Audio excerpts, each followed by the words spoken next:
we're taught to never judge a book by its cover. This saying is so ingrained in us, and yet, do we ever really listen? Well, we may believe that we give people chances and we get to know them first. Do we ever think we pick and choose who we get to know? Judging before knowing is not limited to people, but also our experiences. I'm the farthest thing from a risk taker, but there have been so many experiences where I went in with predicting a certain outcome and ending up with something completely different. The biggest and most life-changing thing I ever decided to do was start my work with kids with special needs. Hi, I'm Grace Smith, and I'm a peer mentor for kids with special needs. 2 years ago, I talked about mental health support for athletes because I was already super passionate about it. I wanted to talk about something that was important to me again this year, but I couldn't come up with anything. So I asked my parents. My dad said to me, "Why don't you just talk about your work with kids with special needs?" And I looked at him so confused. How is that a talk topic?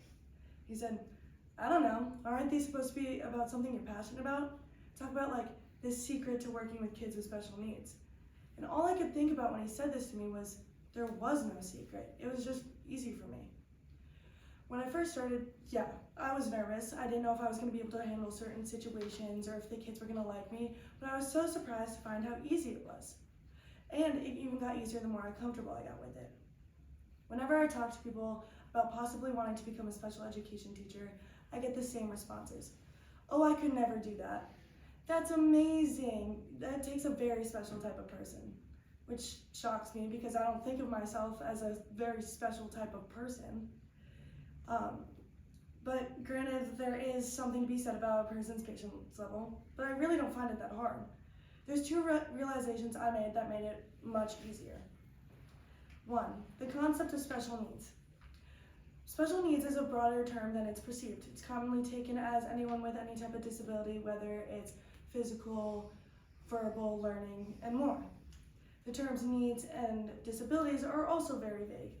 While the definition of disability refers to anyone with any type of while the definition of special needs refers to anyone with any type of disability, the definition of disability means any impairment that affects one's ability to complete certain tasks.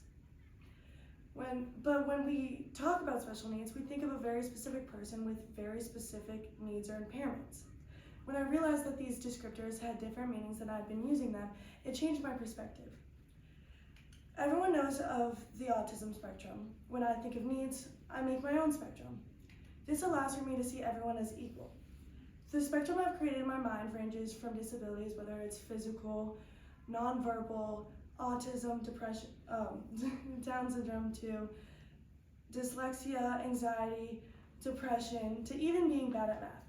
And now, while these are all to different degrees, each person that fits under these categories needs some help in some capacity, just a little bit more than anyone else. When I realized this, it allowed to see every person that I work with as a unique individual who just needs a little help sometimes. Now, that is not to say that people with anxiety or dyslexia are special needs, but I bring this up to show that we aren't so different and needs do not define or limit someone's intelligence. We all have struggles and we all need help, and that's okay. Doing so brings me to my next realization.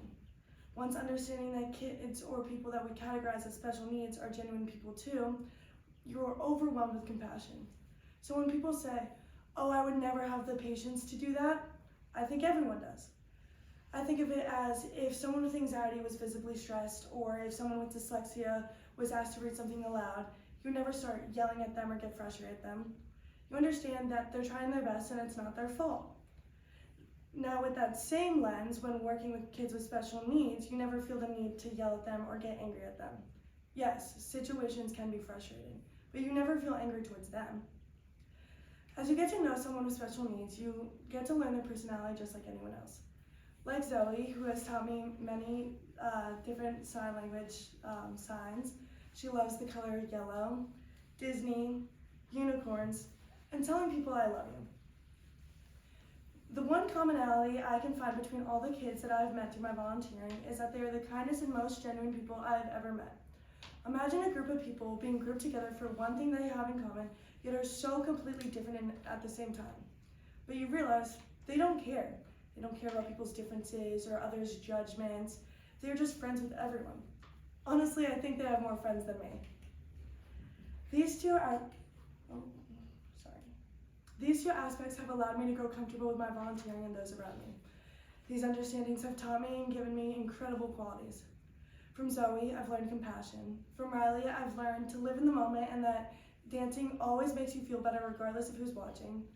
From Layla, I've learned respect, spatial awareness, and from everyone I've learned through my volunteering, I've learned what it truly means to be authentic. Trying something new, having an open mind, and seeing past the stigma around special needs, I have found an unexpected passion that has shaped me into the person I am today, changing how I see the world and how I treat any other person. So I challenge you all after this to go and try something new, something you've always wanted to try, meet new people, regardless of any preconceived notions or judgments, try it. Whether it is good or bad, I guarantee that that experience will make you a better person in the end.